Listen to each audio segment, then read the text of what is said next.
believes in facts, one does not. One listens to experts, the other thinks he knows everything. One looks forward and sees strength in America's diversity. The other looks backwards and sees immigrants as enemies and white supremacists as allies. Here's another difference. One has proven he knows how to handle a crisis by helping to lead the economic turnaround after the 2008 recession, while the other has not only failed to lead, he has made the current crisis much worse. When confronted with the biggest calamity any president has faced in the modern era, Donald Trump spent the year downplaying the threat, ignoring science, and recommending quack cures, which let COVID-19 spread much faster than it should have, leaving hundreds of thousands needlessly sick or dead. He has failed the American people catastrophically. 4 years ago, I came before this very convention and said, New Yorkers know a con when we see one.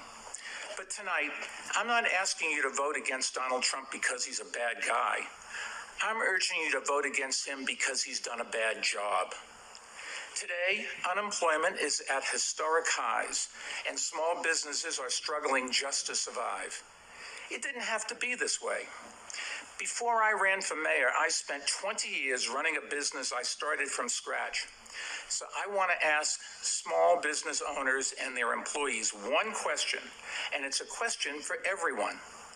Would you rehire or work for someone who ran your business into the ground and who always does what's best for him or her, even when it hurts the company, and whose reckless decisions put you in danger? And who spends more time tweeting than working? If the answer is no, why the hell would we ever rehire Donald Trump for another 4 years? Trump says we should vote for him because he's a great businessman? Really? He drove his companies into bankruptcy 6 times, always leaving behind customers and contractors who had cheated and swindled and stopped doing business with him. Well, this time, all of us are paying the price, and we can't let him get away with it again. Donald says we should vote for him because the economy was great before the virus. Huh? Biden and Obama created more jobs over their last 3 years than the Trump administration did over their first 3. And economic growth was higher under Biden and Obama than under Trump.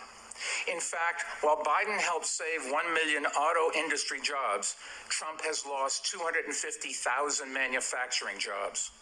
So when Trump says he wants to make America great again, he's making a pretty good case for Joe Biden. Look, our goal shouldn't be to bring back the pandemic economy. It should be, as Joe says, to build it back better. Joe's economic plan will create clean energy jobs that help fight another crisis that Trump is ignoring, climate change. And Joe will rebuild our crumbling roads and bridges, something Trump has incessantly talked about doing. But in the last 3.5 years, he hasn't done anything. What a joke. And let me tell you a little secret. Donald Trump's economic plan was to give a huge tax cut to guys like me who didn't need it, and then lie about it to everyone else. Well, Joe will roll back that tax cut that I got so we can fund things our whole country needs, like training for adults who have lost jobs, and making college more affordable, and investing in American research and development so that the products of tomorrow are made today by American workers. You know, growing up, I was taught to believe that America is the greatest country in the world. Not because we won the Second World War, but because of why we fought it for freedom, democracy, and equality. My favorite childhood book was called Johnny Tremaine, about a Boston boy who joins the Sons of Liberty at the dawn of the American Revolution. At the end of the book, Johnny stands on Lexington Commons and sees a nation that is, quote, green with spring, dreaming of the future. That's the America I know and love. And that's the America we are in danger of losing under this president.